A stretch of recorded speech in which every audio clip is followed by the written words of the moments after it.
Our team meeting today is one that I felt was very necessary. As we are shifting focus, I just want you to understand that currently, when you're moving from E to P, right, being entrepreneurial to purposeful, it requires you going beyond some ceilings that you might have. It requires you putting into your business the things that other people don't decide to do during times other people don't take advantage of, right? Because most of the people in here, if you were to take your hand off of your business, if you were to travel, what happens to the business? Goes up, stays the same, goes down, down, right? So we're not quite yet to the point where we have our business flowing. The majority of us, right? I'm not saying everybody, the majority of us, where we have our business quite flowing at a rate that we can step away and really go into that whole 4 quadrant thing that Robert Kiyosaki talks about, right? And staying at that C level. And so that's where we want you to get. And that requires you taking some initiative, getting some grit to get to great. That's actually a book. You can look it up, Grit to Great. It talks about perseverance and some spunk, I guess. And it looks at several successful athletes and business owners and their journey and going from grit to great. Well, we don't have a Michael Jordan to call on, but coming from the stage, no, I'm just playing. We do have our version of that, right? And so today we are honored to learn a little bit from his journey, his experience, and his world on how he's going from grit to great. And this is Robbie Jansky. Please join me in welcoming.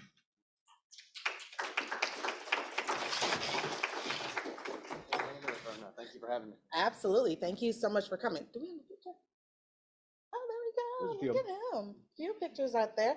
So, Robbie, thank you so much for coming up and sharing and taking the time to do this. I know that you are very involved in your business, and so we don't take lightly the fact that you came in to share to the rest of us on how you went from good to great. But before all that, some of you guys saw him earlier this year when he was interviewed, and some of you just have seen him kind of out there in the hall. Very few people with red hair, right?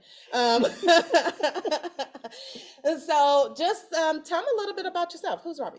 Robbie is, well, I've been an agent for almost 10 years, and I didn't start here at KW, but I landed here shortly after I got my license and been here ever since. And so my background is construction, land development. My family's owned and operated a sand and gravel company in the small town where I'm from for the last 40 years, and the business has stayed in the family and grown progressively.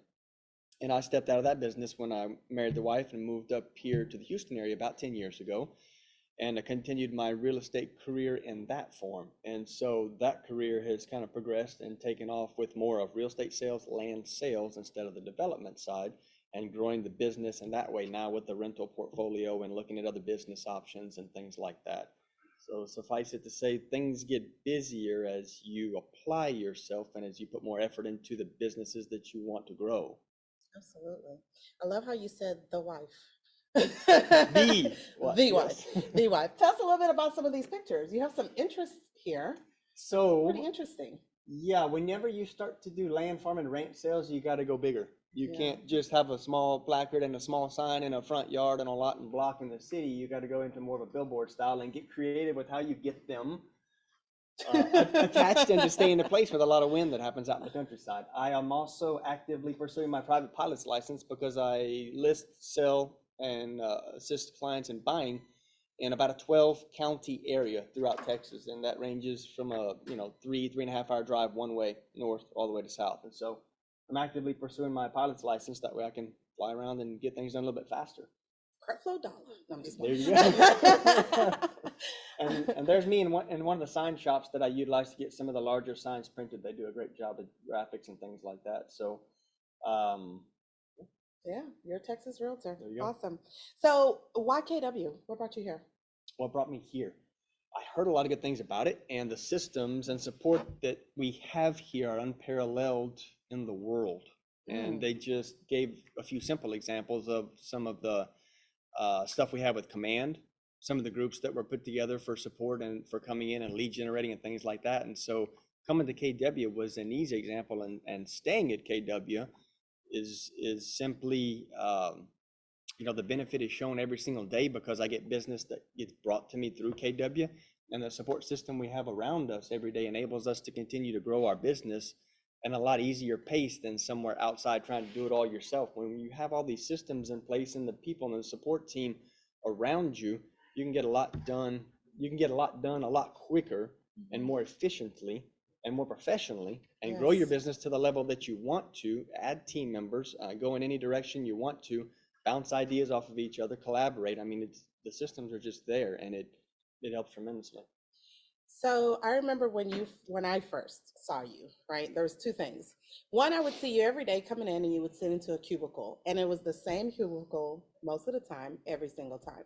And then I was like, okay, I don't really know who this dude is, but okay, great. And then all of a sudden I learned his name and I had to put the two together. And then I would see a truck that was wrapped with your stuff, a moving truck as well. So those were like my first experiences. But one thing I noted, hands down, most people who know you, was how consistent you came into the office. You stayed here, you were about your business, didn't find you at the parties, didn't find you at stuff, and yet growth was happening year after year after year. You had a small little dip there in 2019, and then explosive growth after that. So walk us a little bit through your business. What did the first year look like for you First year in business as a realtor, as a realtor here at KW? doesn't matter where you start. The Mhm. first year in business is always tough because you're figuring out the ropes. You're trying to determine what your business should look like and what some of the best practices are, and who can help you with that. And so the first year for me was like probably like anybody else's. It was tough until you start to figure those things out, apply yourself, hold yourself accountable, be consistent with the things you know you need to be doing, and reaching out to your database and leveraging your contacts and your leads and the people around you in the office to be able to grow your business and help show you best practices, and you know, talk to people, help hold you accountable, things like that.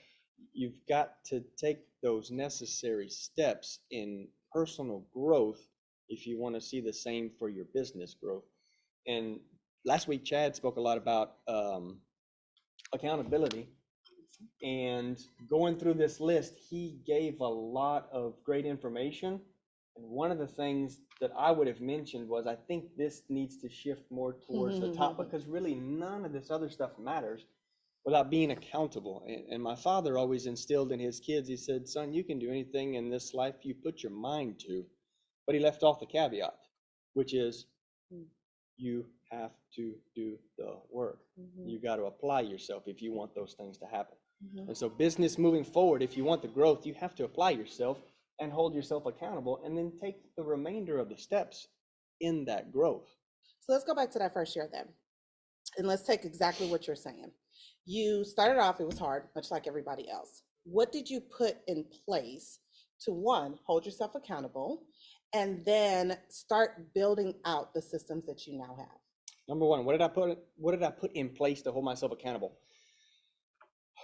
Communication with people that are important to you, that can help you achieve your goals, whether it's somebody here on the team at KW or it's your wife, like my example. You know, I have crucial conversations and communications with my wife, who helps hold me accountable and remind me of what those goals are, so that we can continue to grow the business. What was the second part of your question? And I guess the systems that you kind of put in place as well. The systems I put into place, just keep it simple. Just be consistent with your work day and what that looks like. You don't necessarily have to time block, but you need to consider yourself doing what time blocking looks like.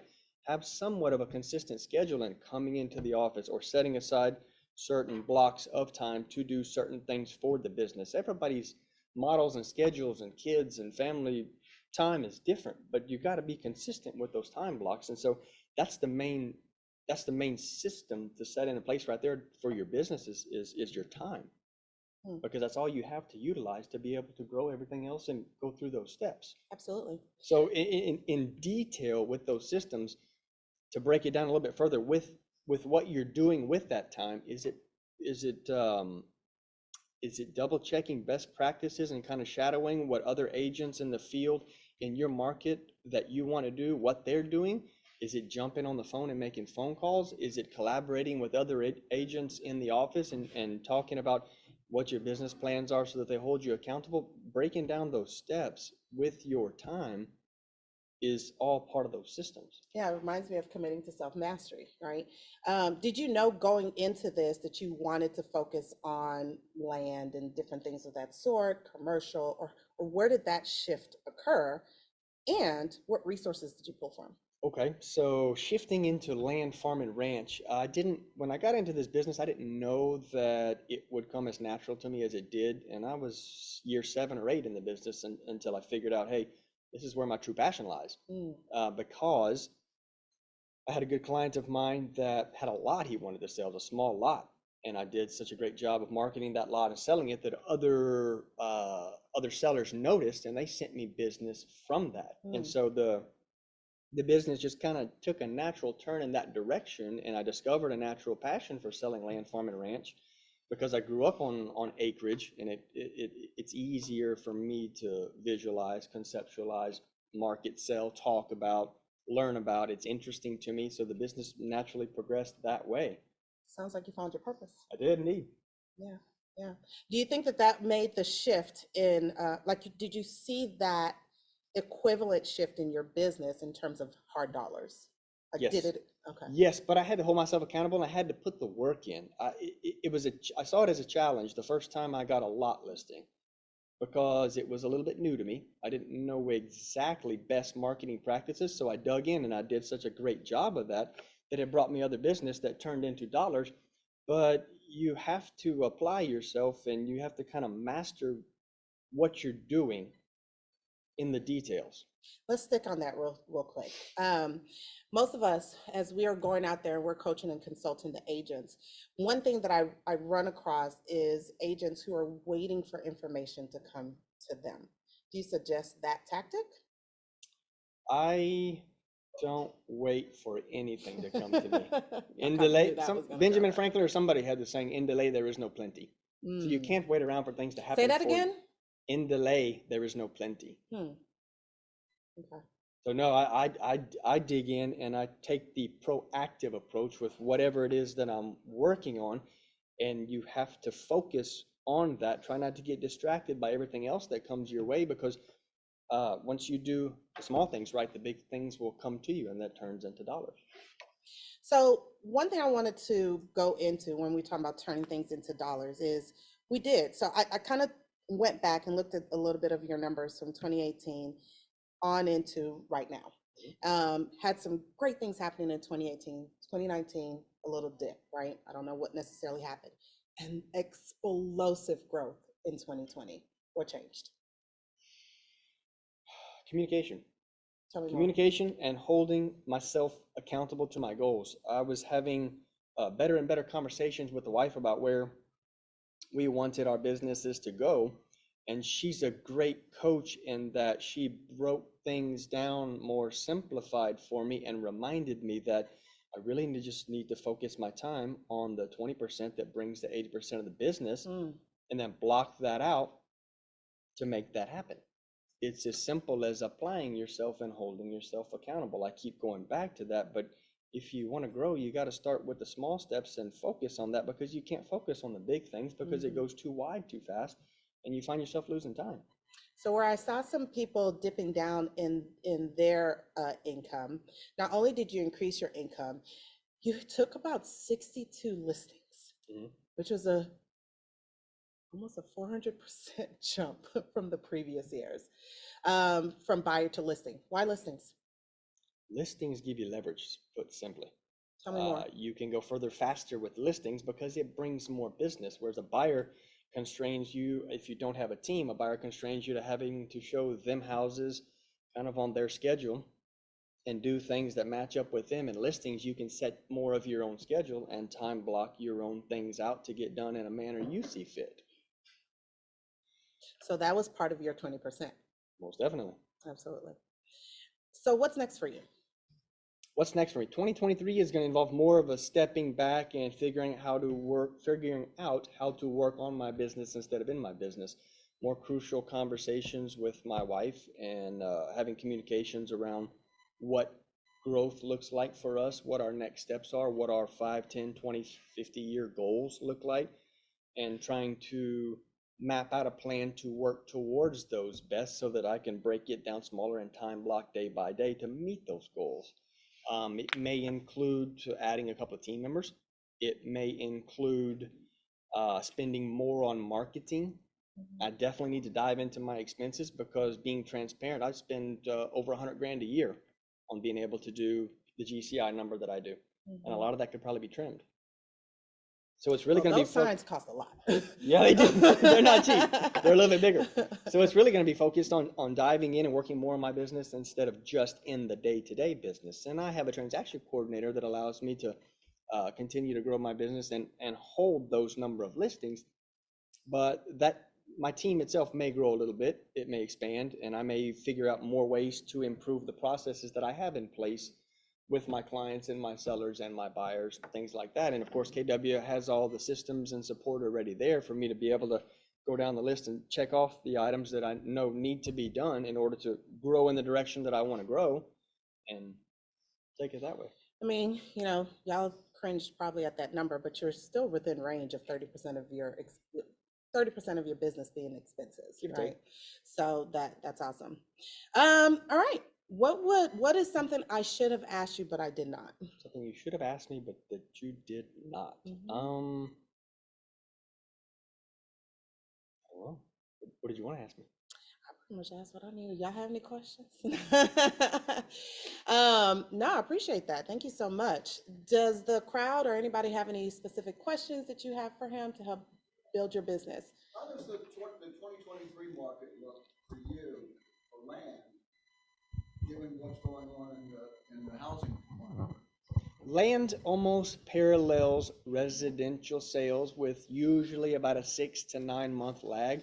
I don't think we'll see some of the drops in pricing like on the residential side with land because there's still a large number of outside national and international investors that view the Texas land market as quite advantageous to invest in. And so we haven't seen a huge decrease in land pricing as of yet. The 2023 outlook that Texas A&M University will put on will happen either in April or May, and I'm going to attend that with a lot of other brokers and see what they have to say. But overall, the Texas land markets have historically been strong, and the explosive growth that we've been seeing, we don't expect a major slowdown anytime soon. Maybe a stabilization, but not necessarily a huge drop. If you've been thinking and considering about building your portfolio, that's one area that you want to consider, right? You heard Gary Keller say it, buy dirt. So you see, if investors are coming in here internationally all around, there is gold in that dirt, right?